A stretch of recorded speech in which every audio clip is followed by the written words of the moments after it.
The Importance of Being Earnest, starring John Gielgud and his London company.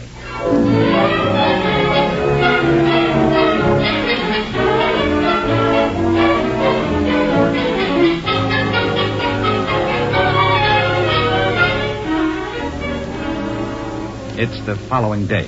Algernon Moncrief, masquerading as Jack Worthing's mythical brother Ernest, has, just a moment ago, arrived at the Manor House, Woolton, Hertfordshire. Seated in the rose garden under a yew tree is the lovely Miss Cicely Cardew, Jack Worthing's ward. As the church bells toll in the distance, Cicely bends over her diary, writing furiously. The door to the house opens, and Merriman, the butler, appears. Beg pardon, Miss Cicely. Yes, Merriman, what is it? Mr. Ernest Worthing has just driven over from the station. He has brought his luggage with him. Uncle Jack's brother. Did you tell him Uncle Jack was in town and is not expected till Monday? Yes, miss. He seemed very much disappointed. He said he was anxious to speak to you privately for a moment. Ask Mr. Ernest Worthing to come out here. Yes, miss. I have never met any really wicked person before. I feel rather frightened. I'm so afraid he'll look just like everyone else. He does. You are my little cousin Cicely, I'm sure. You are under some strange mistake. I'm not little. In fact, I believe I'm more than usually tall for my age. But I am your cousin Cicely. And you are Uncle Jack's brother, my cousin Ernest.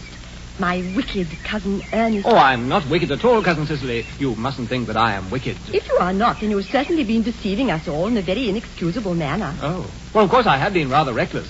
In fact, I've been very bad in my own small way. I'm glad to hear it. And that is why I have come down here. I want you to reform me. You might make that your mission if you don't mind, Cousin Cicely. You know, I feel better already. You are looking a little worse. That's because I'm hungry. How thoughtless of me. Won't you come inside? Thank you. What a lovely garden. Might I have a buttonhole? I never have any appetite unless I have a buttonhole. Certainly. A white carnation? No, I'd sooner have a pink rose. Why? Because you are like a pink rose, Cousin Cicely. You are the prettiest girl I ever saw. I don't think it can be right for you to talk to me like that. Miss Prism never says such things to me. Miss Prism? My governess. There she is, coming up through the garden with Dr. Chasuble, the rector. Shall we go indoors? With pleasure. By the way, do you happen to have any cucumber sandwiches? I'm very fond of cucumber sandwiches. Oh, do not speak slightingly of the 3-volume novel, dear Dr. Chasuble. I wrote such a work of fiction myself in earlier days. Did you really, Miss Prism? I hope it did not end happily. The good ended happily and the bad unhappily. That is what fiction means. You are too much alone, dear Dr. Chasuble. You should get married. My dear Miss Prism. Rightness can always be trusted, dear doctor. Young women are green. I beg your pardon. Well, I spoke horticulturally, of course. My metaphor was drawn from fruits. Is that not someone at the garden gate? Yes, it seems to be. Why, it's Miss Cardew's guardian, Mr. Jack Worthing. What can have happened? That crepe hatband, those black gloves, that tightly rolled umbrella. Why, he is in mourning, in deepest mourning. Oh, my poor friend. How slowly he approaches. Miss Prism, Dr. Chasuble, you are, I hope, well. Dear Mr. Worthing, I trust this garb of woe does not betoken some terrible calamity. My brother. More shameful deaths and extravagance? Still leading his life of pleasure. Your brother Ernest dead. Quite dead. What a lesson for him. I trust he will profit by it. Poor Ernest. He had many faults, but it is a sad, sad blow. Very sad indeed. Were you with him at the end? No, he died abroad. In Paris, in fact, of a severe chill. I had a telegram last night from the manager of the Grand Hotel. Dear Mr. Worthing, you would no doubt wish me to make some slight allusion to this tragic domestic affliction next Sunday. You are too kind. My sermon on the meaning of the manna in the wilderness can be adapted to almost any occasion, joyful or, as in the present case, distressing.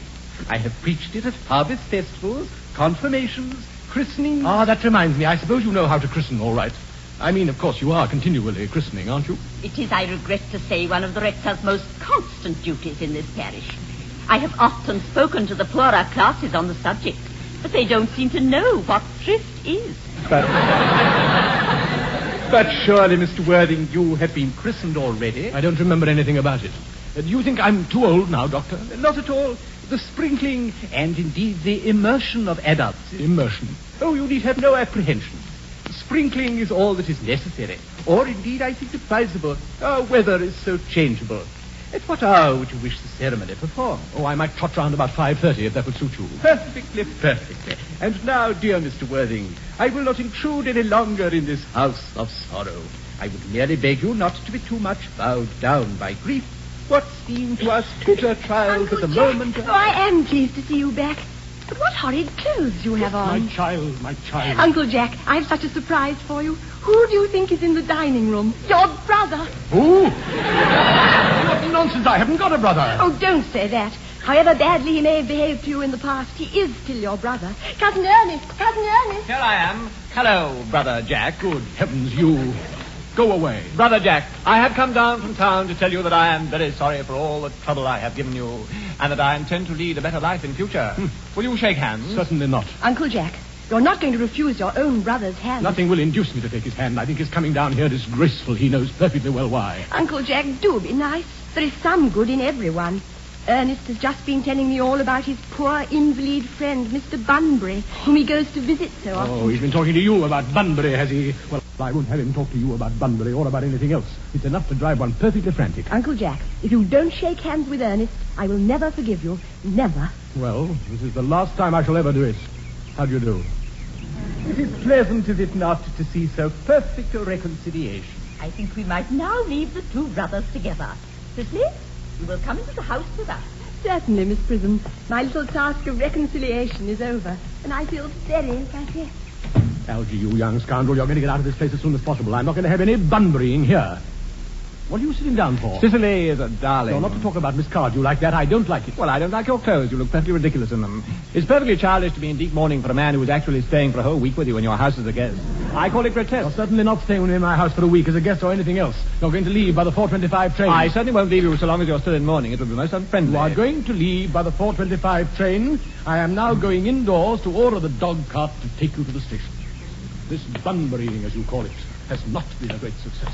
I think it's been a great success. I'm in love with Cicely, and that is everything. But I must see her again before I go and make arrangements for another Bunbury. Why, Cicely? Oh, I nearly came back to water the roses. I thought you were with Uncle Jack. He's gone to order the dog cart for me. He's sending me away. Oh. Cousin Cicely, before I go, I hope I shall not offend you if I state quite frankly and openly that you seem to me to be in every possible way the visible personification of absolute perfection. I think your frankness does you great credit, Ernest. If you will allow me, I will copy your remarks into my diary. Do you really keep a diary? Certainly. The visible personification of absolute perfection. Pray continue. Cicely, ever since I first looked upon your wonderful and incomparable beauty, I have dared to love you wildly, passionately, devotedly, hopelessly. Hopelessly? That doesn't seem to make much sense, does it? Pardon, miss. Yes, Merriman, what is it? The dog cart is waiting, miss. Tell her to come round next week at the same hour. Yes. Uncle Jack would be very much annoyed if he knew you were staying on until next week at the same hour. Oh, I don't care about Jack. I don't care for anybody in the whole world but you. I love you, Cicely. You will marry me, won't you? You silly boy, of course. Why, we've been engaged for the last 3 months. For the last 3 months? But how did we become engaged? Well, ever since dear Uncle Jack first confessed to us that he had a younger brother who was very wicked and bad, you, of course, have formed the chief topic of conversation between myself and Miss Prism. I dare say it was foolish of me, but I fell in love with you, Ernest. Darling. And when was the engagement actually settled? On the 14th of April last. Worn out by your entire ignorance of my existence, I determined to end the matter one way or the other. And after a long struggle with myself, I accepted you. The other day I bought this little ring in your name. Did I give you this? Why, it's very pretty, isn't it? Yes, you wonderfully good taste, Ernest. I hope your hair curls naturally, does it? Yes, darling, with a little help from others. You'll never break off our engagement, will you, Cicely? I don't think I could break it off now that I've actually met you. Besides, of course, there is the question of your name. My name? Oh, yes, of course. You mustn't laugh at me, darling, but it had always been a girlish dream of mine to love someone whose name was Earnest. There's something in that name that seems to inspire absolute confidence. I pity any poor married woman whose husband is not called Earnest. But my own dear child, do you mean to say you could not love me if I had some other name? But what name? Well, any name you like. Algernon, for instance.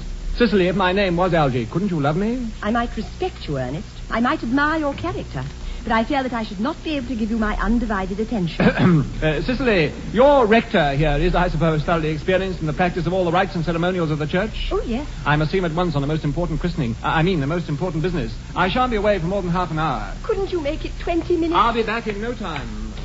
What an impetuous boy he is. I like his hair so much. I must enter his proposal in my diary.